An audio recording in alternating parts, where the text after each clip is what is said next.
Madame, monsieur, bonsoir et bienvenue sur ce plateau. Une émission sportive qui, vous le verrez, est particulièrement riche et variée aujourd'hui. Et nous avons le plaisir sur ce plateau d'accueillir un grand garçon, 1,97 m. Il a 20 ans. Karel Novy, c'est la nouvelle étoile de la natation helvétique. Tout à l'heure, nous évoquerons avec lui les championnats de Suisse d'hiver qui se sont déroulés tout à l'heure, enfin ce week-end, au Verdun.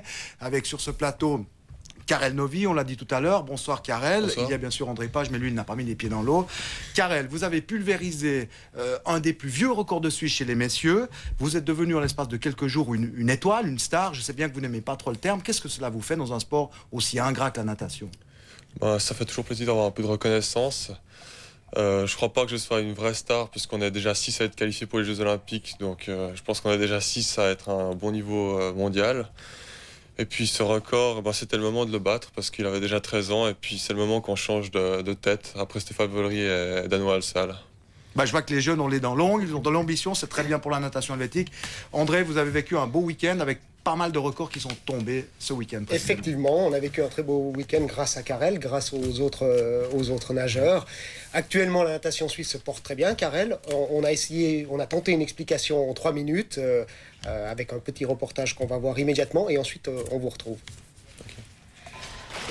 16 records nationaux, des performances de valeur européenne, voire mondiale, des sélections pour les championnats d'Europe d'Helsinki en juin et surtout pour les Jeux Olympiques de Sydney en septembre. Le réveil de la natation helvétique a fait des vagues ce week-end à Genève. Au niveau des chiffres, ce phénomène se traduit d'ailleurs par une abondance de biens qu'on ne connaissait plus depuis bien longtemps.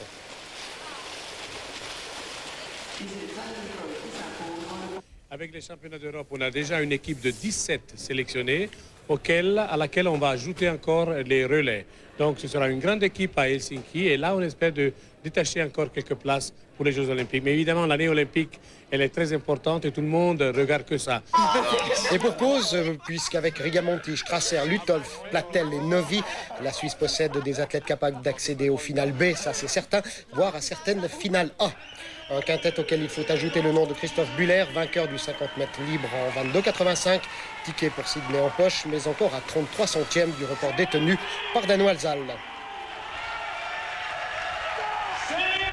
Reste à savoir comment ces nageurs vont planifier leur été. Tout tenter pour décrocher une médaille ou un titre en Finlande ou en garder sous la pédale pour Sydney.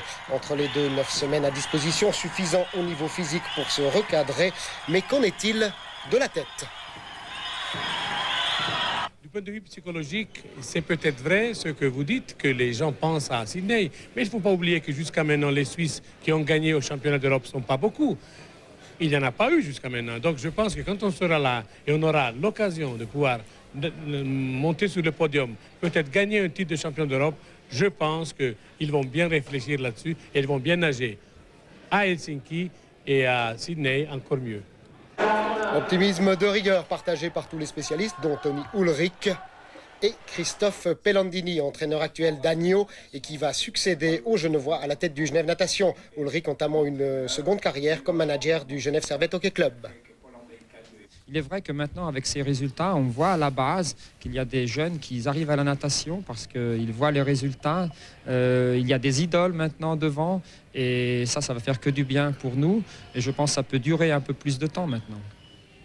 Des idoles et en particulier une certaine Flavia Rigamonti, valeur suisse de la natation helvétique. Déjà qualifiée pour l'Australie sur 400 mètres en compagnie de Chantal Strasser, sa camarade de club. Elle joue les locomotives sur 800 cette fois. Le temps qualificatif pour Sydney, fixé par la Fédération internationale, est de 8,40,31 et l'une et l'autre descendent sous cette marque. Rigamonti en 8,33,50 et Strasser en 8,35,95. Ouais, je suis contente parce que comme 2 temps de qualification, c'était une chose très très espérée et pas beaucoup de nageurs suisses ils ont réussi jusqu'à maintenant. Donc... Non, personne n'a réussi ça jusqu'à maintenant. Voilà. Karel, premier nageur à descendre sous les 50 secondes en Suisse. C'est une marque très importante au niveau personnel. Dans le cœur, ça doit faire une impression assez incroyable, quoi. Ouais, ça fait très très plaisir de rentrer dans l'histoire de la natation suisse. C'est un temps qui me situe dans les 10 premiers de la saison mondiale sur 100 mètres libres.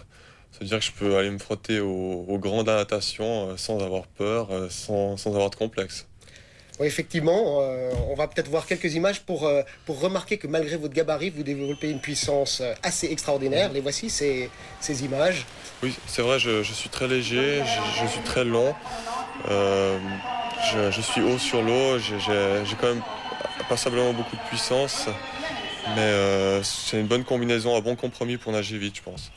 Bon, votre prédécesseur au niveau du record du 100 mètres s'appelle Stéphane Vollery. Lui, c'était le contraire. C'était un bodybuilder très très puissamment charpenté.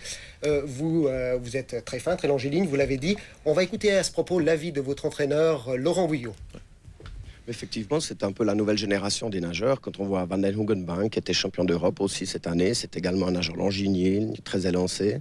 Et, musculation avec Karel, on a fait effectivement du travail de musculation, mais ça n'était pas un but en soi, ça a toujours été un complément. Et c'est encore quelque chose qu'on garde de côté pour imaginer d'avoir une marge de progression supplémentaire au cas où il n'arriverait plus à descendre ses chronos, ce qui n'a pas été le cas depuis déjà quand même pas mal de temps. Alors, 1m97, 77 kilos, est-ce que, bon, c'est la nouvelle génération, on l'a dit, est-ce qu'Alexandre Popov a un peu lancé cette mode à l'époque? Bon, Alexandre Popov est très grand, je crois qu'il est quand même assez volumineux. Je pense pas qu'il ait lancé cette génération-là. Le premier, ça a été Van den Hoogenbaan, le Hollandais, qui a remporté 7 titres au championnat d'Europe cet été.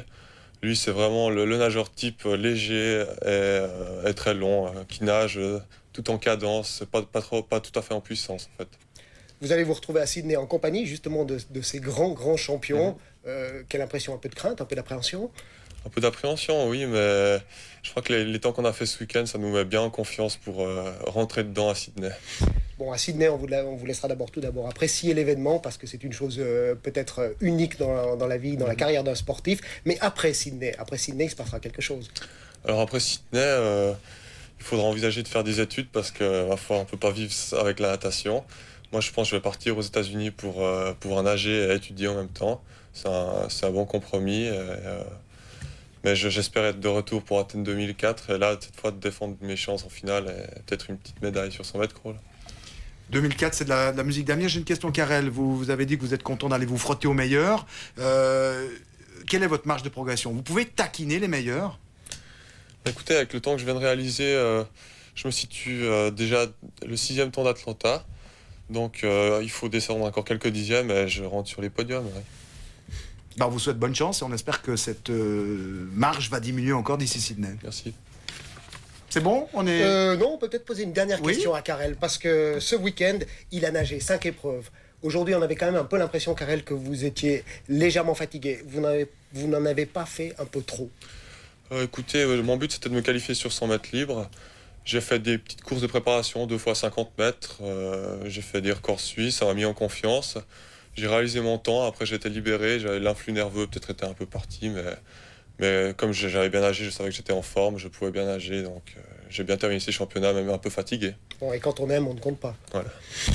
Merci messieurs, bonne chance à vous Karel, Merci. On espère vous retrouver prochainement. On change de sport, on va passer au cyclisme avec le Tour de l'Algarve et un très bon résultat en ce début de saison pour Alex Tsulay qui s'est imposé. On va tout de suite avoir des images.